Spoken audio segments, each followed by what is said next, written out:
Assalamualaikum warahmatullahi wabarakatuh.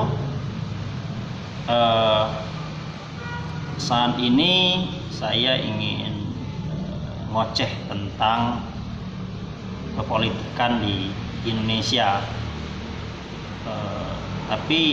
Saya hanya mengatakan pertanyaan-pertanyaan saja, bukan berarti saya menganalisis politik, bukan. Tapi pertanyaan-pertanyaan yang mungkin saudara-saudara sendiri bisa menjawab itu.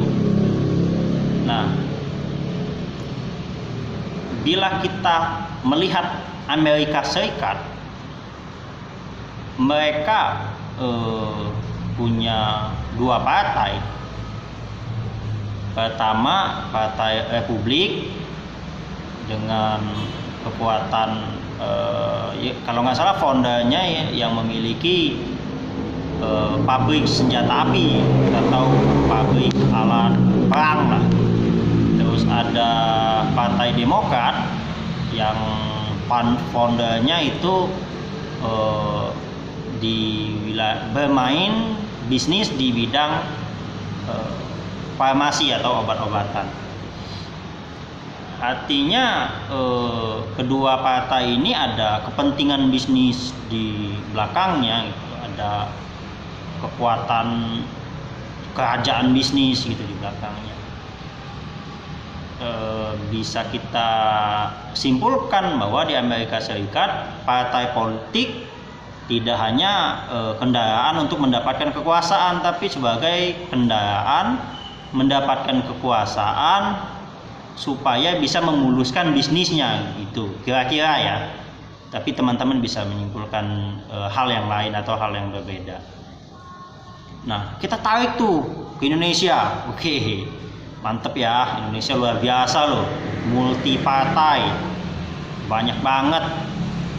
Yang kita lihat aja paling berapa gitu, cuman di belakangnya ternyata masih banyak partai-partai yang berdiri tapi tidak masuk ke dalam parlemen, karena memang parlemen threshold-nya itu 4% untuk bisa duduk di DPR Senayan.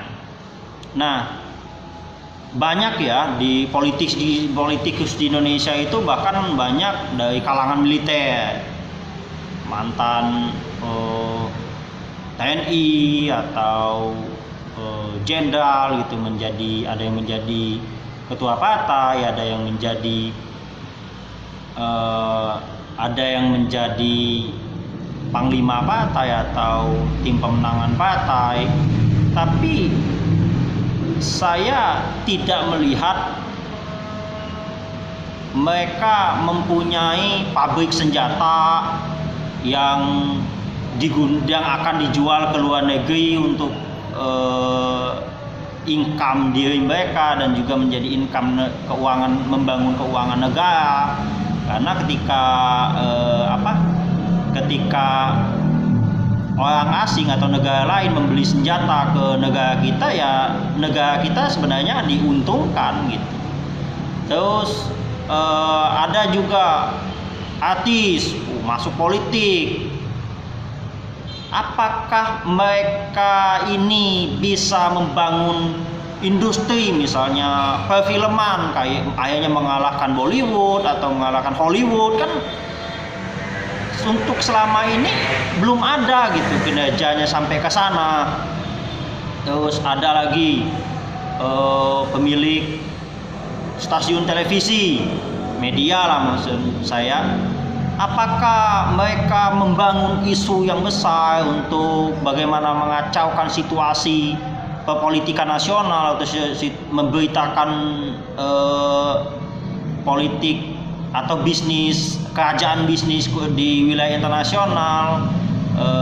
Ini kan nggak ada. Maksud saya, media-media Indonesia itu masih sedikit kurang untuk didengar di wilayah-wilayah internasional. Itu bagi saya, yang sama saya yang ketahui atau sama yang sampai yang saya lihat. Mungkin karena ilmuwan saya lebih minim, jadi nggak sampai ke yang lebih wow lagi gitu. Tapi untuk saat ini yang saya tahu ya nggak ada.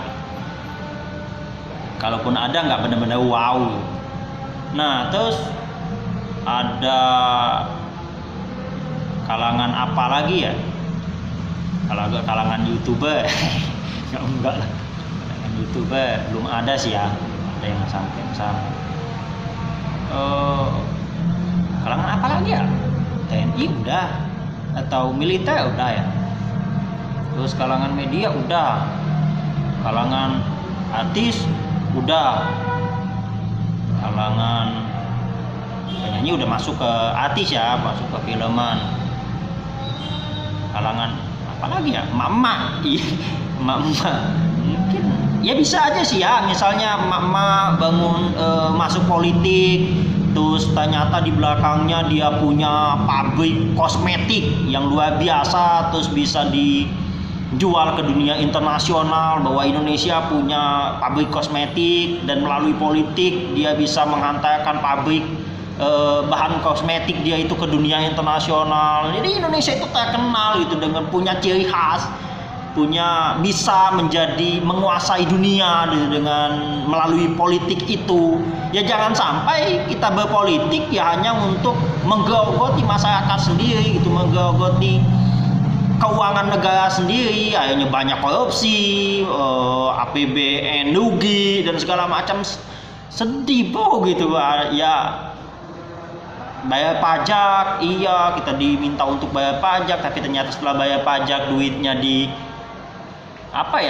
dimakan oleh para koruptor.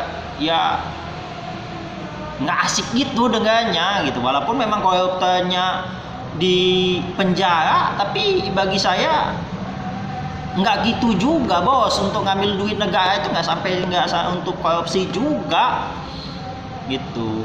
Saya berharap ke depan kita para milenial, para pemuda berpikir lebih luar biasa dalam berpolitik. Bagaimana dengan kita misalnya ada teman-teman atau saudara-saudara milenial untuk masuk ke dunia politik, berpikir bagaimana dengan politik.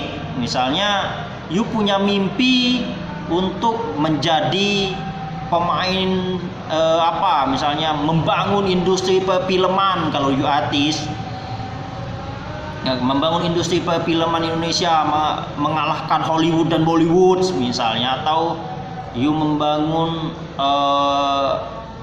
misalnya anak bank, misalnya bagaimana membangun perbankan internasional begitu. Oke, terima kasih, mohon maaf karena sudah azan, cukup di sini. Mohon tetap semangat, hidup Indonesia. Wassalamualaikum warahmatullahi wabarakatuh.